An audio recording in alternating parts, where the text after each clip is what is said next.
너는 좁은 문으로 들어가기를 힘쓰라고 말씀하세요. 즉 좁은 문이 무엇의 문이라는 거예요? 구원의 문이라는 거예요. 좁은 문이 아니고서는 구원을 얻을 문이 없다고 말씀하시는 것입니다. 예수님은 이 좁은 문으로 들어가기를 힘쓰라고 말씀하세요. 힘쓰라에서 사용되는 이 헬라어 단어는 애를 쓰고 필사적으로 노력할 때 사용되는 단어입니다. 그러니까 즉 운동선수들이 땀을 쏟으며 훈련하고 경기에 이기기 위해 필사적으로 노력할 때 쓰이는 사용되는 단어예요. 그래서 이 좁은 문으로 들어가기를 힘쓰라는 이 말씀이 마치 우리에게는 구원을 얻기 위해 필사적으로 노력하고 몸부림쳐야 한다는 말씀으로 들리기 쉽죠.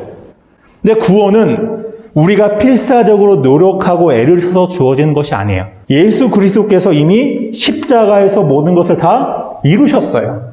구원은 예수 그리스도께서 이미 이루신 것을 믿음으로 받아들이는 거예요. 그러면 좁은 문은 바로 그리스도입니다. 그리스도가 좁은 문이에요. 이 좁은 문은 어떻게 통과할 수 있습니까? 나로서는 통과할 수 없고 오직 예수님으로만 통과할 수 있는 문인 거예요. 그러니까 좁은 문으로 들어가는 것은 곧 예수를 믿는 것입니다. 그런데 왜 좁은 문으로 들어가기를 힘써야 할까요? 마귀가 이 믿음을 갖지 못하도록 우리를 방해합니다. 좁은 문으로 향하신 그 예수님을 믿지 못하도록 우리를 방해하고 유혹하는 것이죠. 우리는 너무나 바쁘죠. 중요하고 급한 일이 너무나 많습니다. 온갖 것들이 우리의 마음을 빼앗아요. 제가 가지고 있던 자전거가 15년이 넘었어요. 그걸 살 때도 새 걸 산 게 아니라 중고를 산 거예요. 그러니까 이걸 더 이상 타다가는 죽을 것 같다는 생각이 들었어요. 그럼 자전거를 사야 되잖아요. 그럼 제가 원래 사려던 수준이 있었을 거예요. 아니에요. 요 정도면 나에게 맞다. 근데 자전거 사려고 보다 보니까 자꾸 어떻게 됐을까요? 눈이 높아지는 거죠. 디자인도 좀 좋아야 되겠고 성능도 조금 높아졌으면 좋겠고. 그러니까 자전거를 사서 건강을 위해 운동하는 게 아니라 자전거에서 그 이상의 행복과 만족을 얻으려고 제가 집착하게 되는 것이죠. 여러분, 이런 일들이 우리 삶에서 흔하게 일어나잖아요. 우리의 마음을 빼앗아서 예수님께 집중하지 못하게 하는 것들이 계속 우리 삶에서 일어납니다. 그래서 우리에게는 좁은 문이신 예수님을 붙잡는 결단이 필요한 거예요. 나로 예수님을 바라보지 못하게 하고 예수님의 손을 놓게 만드는 것과의 결별이 있어야 합니다.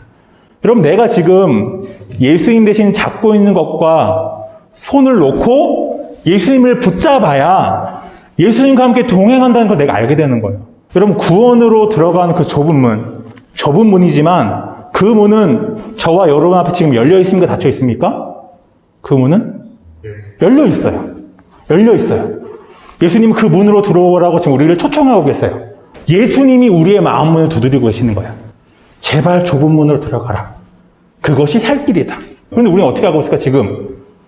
그 초청을 거부하고 있어요. 왜요? 좁은 문이기 때문이에요. 지금 내 눈앞에는 넓은 문으로 가고 싶지, 편한 문으로 가고 싶지, 그 좁은 문엔 가고 싶지 않은 거죠. 가야 한다는 건 알아요. 근데 언제 갈 거예요? 나중에. 우린 나중으로 미룹니다. 그런데 지금이 열려있는 이 좁은 문은 언젠가 어떻게 돼요? 닫힙니다. 닫혀요. 닫힌 그 문은 다시는 열리지 않습니다. 우리가 그때는 아무리 호소하고 문을 두려도 그 문은 절대 열리지 않을 거예요. 예수님은 우리에게 좁은 문으로 들어가기를 힘쓰라고 말씀하시지만 현실은 좁은 문으로 들어가는 자가 많지 않아요. 근데 언제 우리 눈에 좁은 문이 보이게 될까요? 내가 추구했던 세상의 문이 닫힐 때, 그제서야 우리는 좁은 문이 보이게 됩니다. 진지하게 절실하게 예수님을 붙잡을 때는 내가 망했을 때예요. 망하는 것은 누구나 원하지 않습니다. 고통스럽고 비참해요. 그러나 망해야 나의 현실을 깨닫게 됩니다.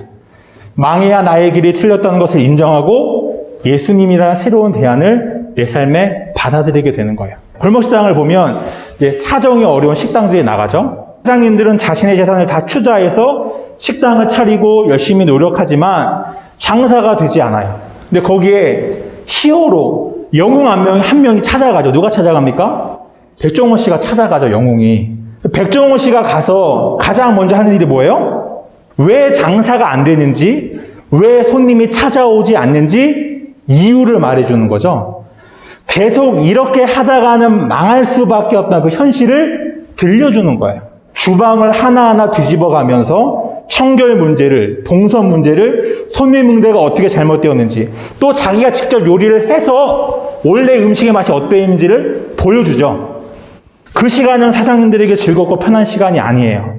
내 실패가 약점이 내가 장사에 얼마나 준비되어 있지 않은지 적나라하게 드러나는 그 시간이 굉장히 불편합니다. 하지만 그것을 받아들이고 인정하고 백종원 씨가 제시한 그 솔루션을 받아들인 사장님만이 그 실패를 딛고 일어설 수 있는 거죠. 주방을 다시 깨끗하게 청소하고 불필요한 메뉴를 버리고 포기하고 백종원 씨가 제시한 힌트를 가지고 새로운 레시피를 개발한 사장님들은 뭘 보게 될까요? 가게 앞에 줄을 서 있는 손님들을 보게 되는 거죠. 여러분, 우리에게는 어려운 일들이 많습니다. 삶을 사는 것 자체가 쉽지가 않아요. 두렵게 하고 좌절할 일이 많습니다. 그래서 예수님만은 내 편이 되어주시면 좋겠어요. 나를 위로해주고 격려해주고 잘하고 있다고 말씀해 주셨으면 좋겠어요. 근데 예수님은 우리의 치어리더가 아니에요. 예수님은 우리의 구원자이십니다.